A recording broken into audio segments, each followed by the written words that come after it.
Cuando hablas con veteranos sobre películas de guerra, tarde o temprano notas algo curioso y muy revelador. Existe una enorme brecha entre lo que el público civil suele considerar una gran película bélica y lo que los soldados, aquellos que realmente estuvieron en el frente, reconocen como auténtico. Para la mayoría de la gente, la película de guerra funciona como entretenimiento, historias llenas de dramatismo, acción y escenas espectaculares. Pero para los veteranos, cada detalle importa, la forma en que un soldado carga su fusil, cómo se mueven bajo el fuego, la mirada de un hombre que sabe que puede morir en los próximos segundos.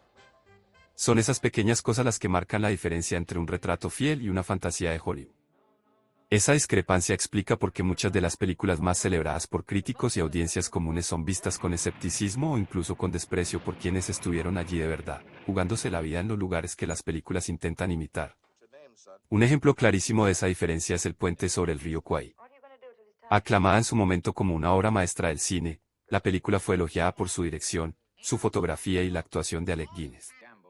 Sin embargo, para los soldados británicos que en verdad trabajaron como prisioneros en la construcción del ferrocarril de Birmania, la cinta no era más que un espectáculo de ficción, con apenas un 10% de realidad. Muchos se sintieron traicionados por la forma en que se narraba su sufrimiento, y algunos llegaron a calificarla de insulto a la memoria de los que murieron allí. Mientras que el público veía una historia de sacrificio y orgullo militar, los veteranos solo reconocían distorsiones, exageraciones y un relato alejado de la crudeza de lo que vivieron. Este contraste muestra lo difícil que es plasmar en pantalla la verdadera experiencia de guerra, porque para quienes la padecieron, lo que importa no es la épica ni el heroísmo, sino la verdad. Por eso, hoy repasamos 10 películas de la Segunda Guerra Mundial que los propios veteranos han señalado como honestas, como retratos cercanos a lo que realmente vivieron en combate. No se trata de grandes escenas de gloria, ni de personajes sobrehumanos que cambian el rumbo de la historia, sino de películas que captaron las sensaciones más humanas de la guerra, el miedo, el cansancio, la incertidumbre y también, en algunos casos, la absurda inutilidad de ciertos sacrificios. Estos filmes fueron capaces de transmitir la esencia de lo que significaba estar allí, en medio del caos, cuando la línea entre vivir o morir dependía de un instante. Y lo más importante, fueron reconocidas por los propios veteranos, quienes rara vez conceden ese tipo de elogios al cine bélico. El puente Die Brücke, 1959. Alemania no ha producido tantas películas bélicas reconocidas internacionalmente, pero Die Brücke es, sin duda, una de las más descarnadas y honestas. La historia se centra en un grupo de adolescentes arrancados de sus aulas en los últimos días del Tercer Reich, enviados a defender un puente insignificante que de todos modos iba a ser destruido. Sin entrenamiento, sin experiencia y prácticamente sin órdenes, los jóvenes son lanzados a un escenario absurdo que encarna la desesperación y la locura de un régimen en ruinas. Lo que la hace aún más poderosa es que está inspirada en hechos reales. Gregor Dorfmeister, un soldado de apenas 16 años, desertó de su puesto y, al regresar al día siguiente, encontró a todos sus amigos muertos. La película captura con crudeza ese sinsentido, mostrando cómo miles de vidas jóvenes fueron sacrificadas inútilmente, aferradas a una causa perdida. Para muchos veteranos, esta obra no es solo un retrato fiel de aquellos días, sino también un recordatorio de lo trágico que resulta cuando la guerra consume incluso a quienes todavía no han tenido tiempo de vivir. La Cruel Mar, de Cruel Sea, 1953. Si existe una película que haya logrado poner a los espectadores en la piel de los marinos que cruzaban el Atlántico durante la guerra, esa es de Cruel Sea. A menudo calificada como la mejor película naval de la historia, refleja con precisión la rutina tensa y agotadora de las tripulaciones que protegían los convoys aliados de los submarinos alemanes. La historia se basó en la novela de Nicholas Monsarrat, un oficial de la Royal Navy que había vivido esas travesías, y ese conocimiento de primera mano se nota en cada escena. Los barcos que aparecen en pantalla eran reales, muchos de los extras eran veteranos, y la película renunció a discursos heroicos para centrarse en la verdadera experiencia de navegar bajo amenaza constante, el frío del Atlántico, las largas horas de vigilancia en el radar, la culpa de tener que dejar hombres en el agua para salvar la nave. Los veteranos coincidieron en que la película se acercaba como ninguna otra a lo que sintieron durante esas patrullas interminables. El silencio después de un torpedo, el miedo antes de sumergirse en la niebla, la tensión de cada decisión, todo eso fue reconocido como exacto, como auténtico. Para quienes habían estado allí, fue la primera vez que una película mostraba, con respeto y sin adornos, lo que realmente significaba enfrentarse al mar y a un enemigo invisible. 12 El Patíbulo, 12 O'Clock, 1949. Incluso el general Curtis LeMay, jefe del mando aéreo estratégico y famoso por su dureza implacable, confesó que no pudo encontrar fallas en este retrato de los grupos de bombarderos norteamericanos. Y viniendo de alguien conocido por ser uno de los comandantes más críticos y exigentes de la época, ese reconocimiento tenía un enorme peso. La película logra transmitir la presión insoportable de liderar hombres en misiones casi suicidas sobre Alemania, donde cada vuelo era una lotería entre regresar a salvo o quedar reducido a cenizas en el cielo. Lo que más impactó a los veteranos fue la manera en que se mostraban el agotamiento físico, la fatiga acumulada y, sobre todo, la carga psicológica que recaía sobre los líderes, quienes debían tomar decisiones imposibles sabiendo que cada orden podía significar la muerte de decenas de tripulantes. Muchos coincidieron en que fue la única producción de Hollywood que capturó de forma honesta esa sensación constante de miedo y desgaste. Su nivel de realismo fue tan convincente que la propia Fuerza Aérea estadounidense la incorporó como material de entrenamiento, convencida de que pocas películas habían logrado reflejar con tanta precisión el día a día de los bombarderos durante la guerra. Combate en la nieve. Battleground, 1949. Invierno de 1944. En Bastogne, la 101ª aerotransportada se encontraba rodeada, atrapada por las fuerzas alemanas, soportando un frío glacial y sin recibir refuerzos. En lugar de un relato grandilocuente, esta película eligió sumergir al espectador en la experiencia íntima y dolorosa de aquellos hombres, el hambre, la incertidumbre, el hielo que calaba hasta los huesos, las bromas oscuras usadas como refugio psicológico y la esperanza cada vez más débil de resistir. El guión fue escrito por Robert Piró, quien no inventó los detalles, sino que los había vivido como combatiente en esa misma batalla, lo que aportó un realismo imposible de fingir. Además, 20 veteranos del regimiento fueron contratados como asesores y actores de fondo, garantizando que cada movimiento, cada gesto y cada palabra reflejara con exactitud la vida en Bastogne. El resultado fue un retrato crudo, auténtico y sin tintes propagandísticos, que los propios veteranos consideraron cercano a la verdad de su sufrimiento. Gustó tanto entre los soldados que, décadas después, la película seguía proyectándose de manera obligatoria para los nuevos reclutas de la 101ª aerotransportada, como una forma de recordarles la resistencia y el sacrificio de quienes los precedieron. Cruz de Hierro, Cross of Iron, 1977. Dirigida por Sam Peckinpah, un cineasta célebre por mostrar la violencia de manera cruda y sin filtros, Cruz de Hierro es su única película ambientada en la Segunda Guerra Mundial y se centra en el frente oriental, quizá el escenario más brutal y despiadado del conflicto. En lugar de glorificar la lucha o de presentar héroes incuestionables, Peckinpah retrata a soldados alemanes que combaten no por ideales, sino por la mera necesidad de sobrevivir. James Cowen interpreta a un sargento endurecido por los años en batalla, un hombre que ya no espera nada de la guerra más allá de seguir con vida un día más. Frente a él está un oficial aristocrático, obsesionado con las medallas y el reconocimiento, dispuesto a sacrificar hombres para obtener la gloria personal que tanto ansía. La película se sumerge en el caos, trincheras llenas de barro, explosiones constantes, cuerpos destrozados y un desorden en el que no existe un frente claro ni una victoria tangible. Para muchos veteranos, esa representación de confusión y desgaste era lo más cercano a la realidad que habían visto en una pantalla. Uno de ellos, que había servido tanto en la Segunda Guerra como en Corea, declaró que Cruz de Hierro era la película más auténtica que había presenciado, con una sola ausencia, el olor.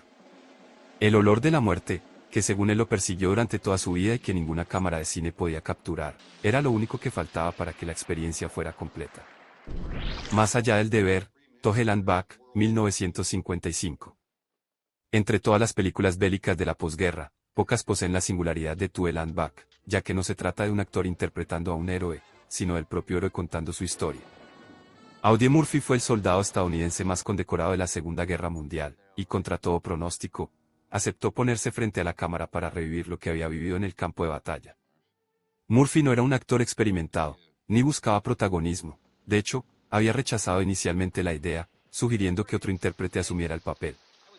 Sin embargo, cuando lo hizo, aportó algo que ningún otro podía, la autenticidad de quien había sentido en carne propia el miedo, la soledad y la violencia de la guerra. Su interpretación no es teatral ni grandilocuente, sino directa, casi incómoda en su sinceridad. Otros veteranos reconocieron de inmediato esa crudeza, esa dureza sin adornos que solo alguien que estuvo allí podía mostrar. Nadie quería estar en sus zapatos, pero al mismo tiempo, muchos lo veían como un ejemplo de lo que significaba resistir lo imposible. Lo irónico es que Murphy, pese a ser un héroe de guerra, nunca se sintió cómodo con ese título ni con la fama que vino después. Pero en el cine dejó un testimonio invaluable. un retrato de combate tan genuino que se convirtió en referente de realismo para toda una generación. Traidor en el infierno, Stalag 17, 1953. Billy Wilder, uno de los grandes maestros del cine del siglo XX, combinó drama, suspense y humor negro en Stalag 17 para retratar la vida diaria en un campo de prisioneros de guerra. Aunque el tono parece más ligero que en otras películas bélicas, lo cierto es que muchos veteranos que habían estado en campo reconocieron en ella una fidelidad sorprendente. La monotonía interminable, las sospechas constantes entre prisioneros, las pequeñas traiciones que podían costar vidas y el uso del humor como válvula de escape eran parte de su experiencia, y Wilder lo reflejó con precisión. No era casualidad, el director había perdido a gran parte de su familia en Auschwitz, y esa herida personal impregnó la película con una ironía amarga, que convive con los momentos cómicos. William Holden, en el papel de un prisionero astuto y buscavidas, dio vida a un personaje ambiguo, sospechoso de ser informante, que mantenía al espectador en tensión hasta el final. A diferencia de otras películas sobre prisioneros, que caían en el sentimentalismo o en la exaltación patriótica, Stalag 17 mostraba que la vida tras las alambradas no era heroica ni épica, sino un juego constante de supervivencia, de ingenio y de desconfianza. Para muchos prisioneros de guerra que la vieron, fue un recordatorio incómodo pero auténtico de su tiempo en cautiverio, con una mezcla de amargura y reconocimiento que la convirtió en un clásico con colmillos, más cercano a la verdad que a la fábula. Un día al Bismarck, Sink de Bismarck, 1960. En mayo de 1941, el acorazado alemán Bismarck se convirtió en la mayor amenaza para la flota británica. Con su tamaño colosal y su poder de fuego devastador, era capaz de hundir casi cualquier barco que se interpusiera en su camino. Sink de Bismarck narra la operación que llevó a la Royal Navy a movilizarse con urgencia para detenerlo antes de que destruyera los convoys que mantenían viva Gran Bretaña. Lo notable de la película no es solo la recreación de la cacería, sino el nivel de autenticidad que logró. La producción contó con la cooperación directa de la Royal Navy, que permitió rodar a bordo de barcos de guerra reales como el HMS Vanguard y el HMS Belfast. A esto se sumó un trabajo meticuloso con maquetas a escala, filmadas en los gigantescos tanques de Pinewood Studios, lo que permitió crear escenas navales de gran realismo en una época previa a los efectos digitales. Para los historiadores británicos, fue un retrato cuidadoso y riguroso de la operación, tanto que durante los años 60 y 70 la película se convirtió en material de apoyo en las escuelas, proyectada en aniversarios y conmemoraciones para explicar a nuevas generaciones uno de los episodios más recordados de la guerra naval. Torpedo, Ron Silent, Ron Depp, 1958. Con Clark Gable y Burt Lancaster encabezando el reparto, Ron Silent, Ron Depp llevó al público al mundo claustrofóbico de la guerra submarina en el Pacífico. La historia gira en torno al enfrentamiento entre un capitán veterano y su joven oficial, dos figuras que chocan en personalidad y liderazgo mientras intentan cumplir una misión contra un destructor japonés. Aunque algunos marinos veteranos criticaron el guión por incluir licencias dramáticas, como un supuesto motín o una maniobra de embestida poco realista, la mayoría coincidió en que la atmósfera estaba muy cerca de lo que se vivía en aquellos submarinos: espacios reducidos, calor insoportable, la tensión constante de no ser detectados y la sensación de que cualquier error podía significar la muerte de toda la tripulación. Lo único que rompía un poco la verosimilitud era la edad de los protagonistas, ya que en la vida real la mayoría de comandantes de submarinos rondaban apenas los 30 años, mientras que Gable y Lancaster pasaban con holgura de los 40. Aún así, el suspenso y el retrato del encierro bajo el mar fueron tan logrados que la cinta sigue siendo considerada una de las mejores representaciones del género submarino, un clásico que todavía mantiene su fuerza pese al paso del tiempo. Resistencia, Defiance, 2008.